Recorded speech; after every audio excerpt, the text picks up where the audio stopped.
Hello, and welcome to another reading from yours truly, the Shoebox Poet.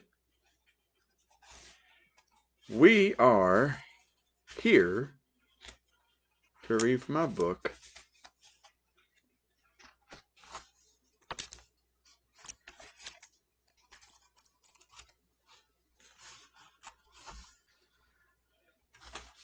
and the universe said, "Hold my beer."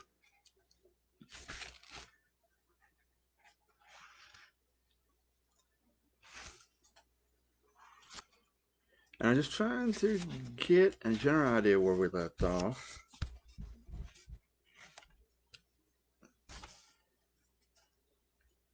Okay. This next one's called Liquid of Seduction. Lips are fluid when you kiss to taste the liquid of seduction pursed between them. And this is basically, I was thinking about a lipstick, how some of the things, also it was like poison, different, things like that, because the song by Hailstorm, The Familiar Taste of Poison. That's what's called Wishes and Nightmares. I fill the blank spaces with lines and dreams, because that's all I have. Dreams, wishes, and nightmares strung together between thoughts of something lucid. There are days when I forget the dreams aren't real, and I find myself reaching to grasp the hand of ghosts who dance before me. Other times, I'm dreaming of tasting her lips before I realize I'm choking and dying on a lack of oxygen. In the grip of demons, dark lines of ink spill between the pages as it runs together. Alcohol pours from the table, and the imaginary body of a woman trapped in that rhyming lines. I scramble to free her so we could kiss, as the angel of death takes my soul when I reach the end of the scroll. And this was like a multiple, uh, word prompts used within this poem. And I was just basically thinking about how when you get in those that dream state where you dream you're awake kind of thing, and that was what was really making me consider that, you know, because you had those lucid dreams where they turn into nightmares, or you have those dreams that where you worry about things in that situation, and so you're just like your mind is caught in between those two worlds, trying to understand what's going on, and hope you can figure out between the two of them. This next one right here,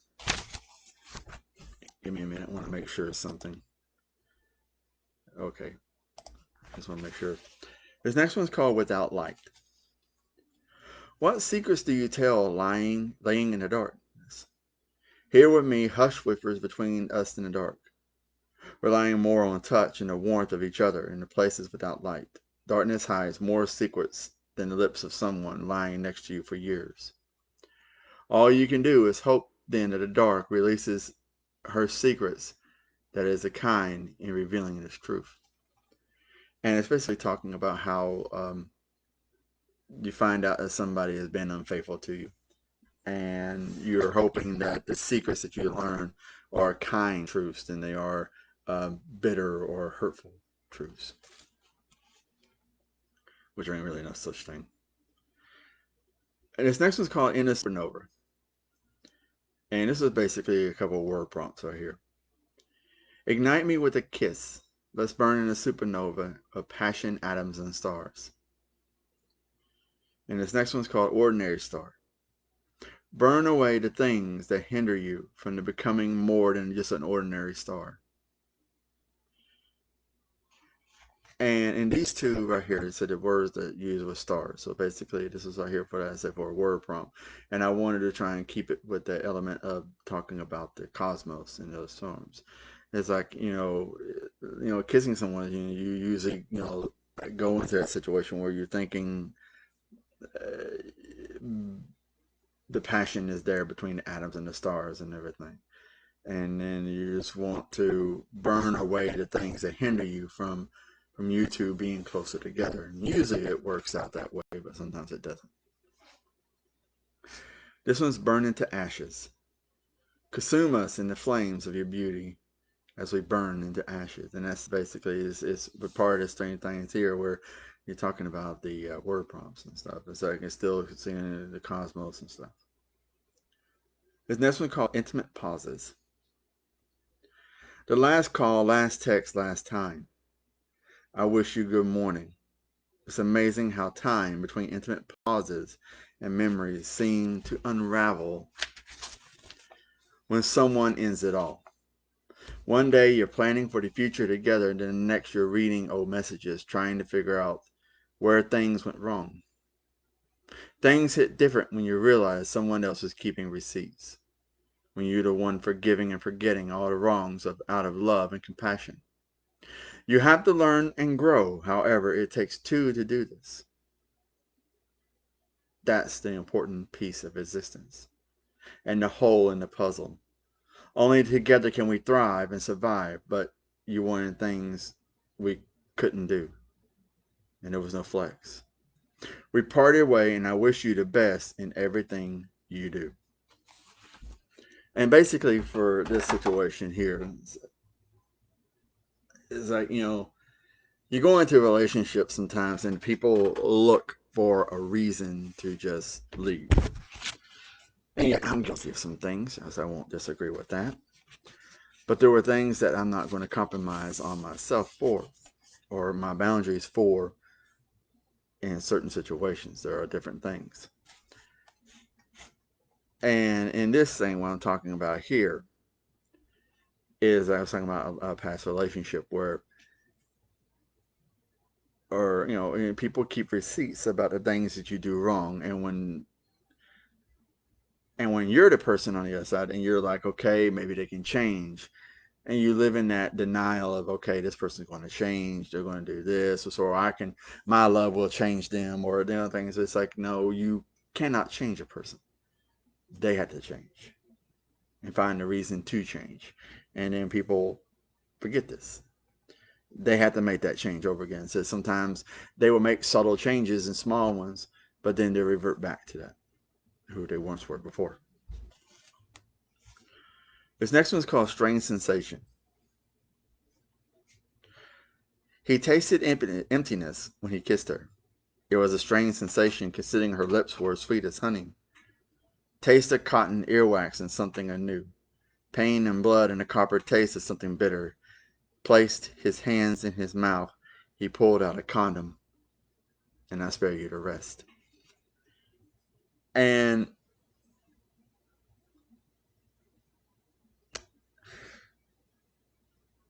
we'll just go with this as being to say this is a word prompt, and this was a situation where you get in here and you're kissing on a woman, and then you go down and you find other things, and you realize, oh wait, this person had been with somebody else before. I know a couple of guys that's happened to. So this next one's called Personalities Residing. Oh, the yin and yang of her, the two personalities residing inside. A body built for one, they clash and war between the tides of a moon. How does she tame the madness dwelling within her tiny frame? She does it by letting them be free. All the chaos and desire, she wills it, driving her passion with the careful aim of an archer, so focused and drawn like a masterpiece upon a canvas. Both of her personalities make love to the sun. She'll keep you warm and bask as you bask in her glow, but she will burn being within the orbit, but you will burn being in the orbit of a goddess. And this is basically about being in the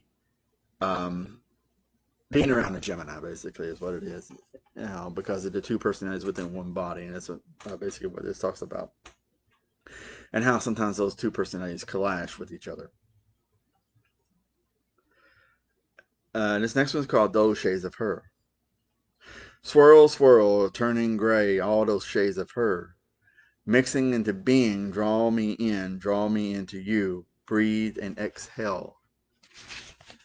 the beauty of her and become a wreath in flames and smoke.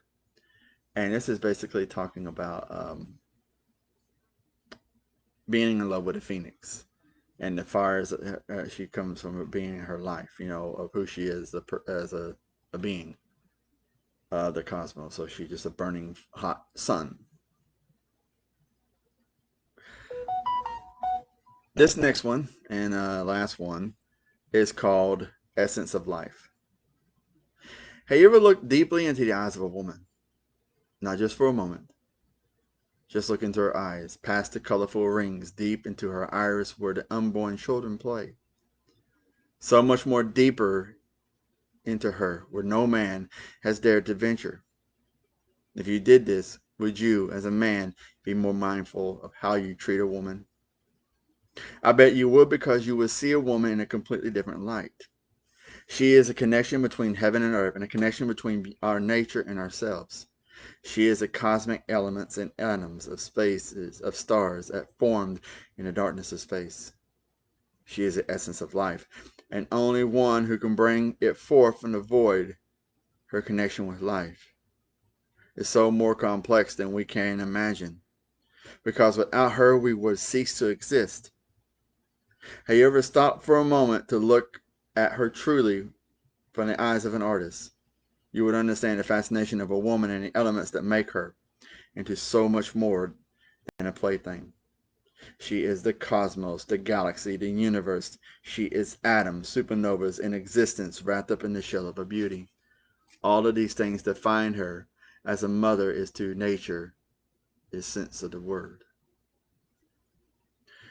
And this is basically, there was a thing is like, what is a woman, or what defines someone to be a woman? And a woman is a lot of things. She is the strength to man. She is the courage. She is everything. And we forget that as God, as men. And she's not a plaything. She's so much more. She's a companion. She's an equal. She is the divine beauty. But we lose that. So now on to business. So I will be appearing on Instagram Tuesday with my fellow poets over on Instagram.